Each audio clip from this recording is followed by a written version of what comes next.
Musuuliyiinta ugu sareeya Wasaaradda Qorshaynta iyo Horumarinta Qaranka Somaliland oo horkacayo Wasiirka Qorshaynta iyo Horumarinta Qaranka Somaliland oo weheliyaan Agaasimaha Guud, Agaasimayaasha, waaxaha iyo Shaqaale Wasaaradda Qorshaynta iyo Horumarinta Qaranka Somaliland ayaa saaka u dareeray ololaha nadaafada ay ku nadiifinayaan agagaarka gudaha iyo dibadda Wasaaradda Qorshaynta iyo Horumarinta Qaranka Somaliland. Waxaana bil kasta la sameeyaa ololaha nadaafadeed si loo helo deegaan nadiif ah oo lagu shaqayn karayo isla markaana soo jiita dadyowga loo adeegayo ee imanaya Wasaaradda Qorshaynta iyo Horumarinta Qaranka Somaliland. waa kuwan Wasiirka Wasaaradda Qorshaynta iyo Horumarinta Qaranka Somaliland Dr. Cabdiraxiin Xaaji Cabdi Shabiin iyo Agaasimaha Guud ee Wasaaradda Qorshaynta iyo Horumarinta Qaranka Somaliland Mudane Mubarak Cabdullaahi Ibraahim Daljir oo ka warramaya ujeedada ay ka leeyihiin ololaha nadaafadeed waxaana hadaladoodii ka mid ahaa maanta sidii caadada noo ahayd waxaan fulinay ololihii nadaafada Wasaaradda Qorshaynta Bilaha ahaa.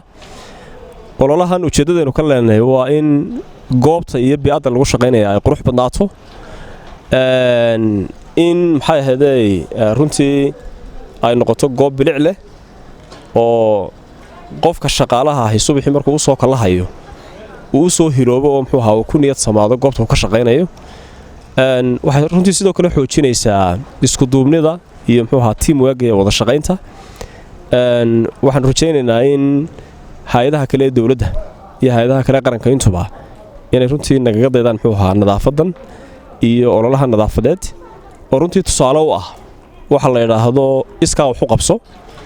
oo haddii aad taariikhda adduunyada dib ugu noqoto ama wadamada muxuu ahaa horumarka sameeyay aad eegto runtii ah culture iyo muxuu ahaa dhaqan ay leeyihiin oo ummaduhu muxuu ahaa ku horumari karaan marka ummadda la abaabulo.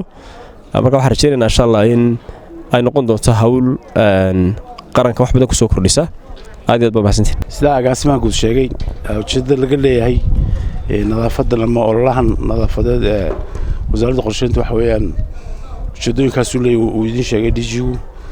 waxa kale oo aan ku dar lahaa inaan ku koobnaan doonin goobtan aan ka shaqeysanaano wasaaradda nooca, laakiin goobaha kale muhiimka xashiishku aad ugu batay. waxaan doonayaa inaan mobilize kareyno staffkayga si example ugu noqdaan ummadda Somaliland oo dhan. waana wax loo baahan yahay. waxaan haddii Ilaahay idmo rajaynaynaa in nalaga daydo oo aanu example u noqono ummadda Somaliland.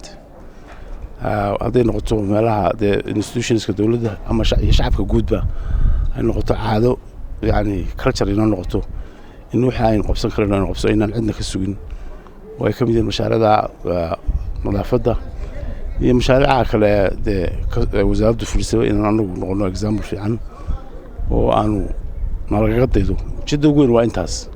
aad bay u mahadsantiin.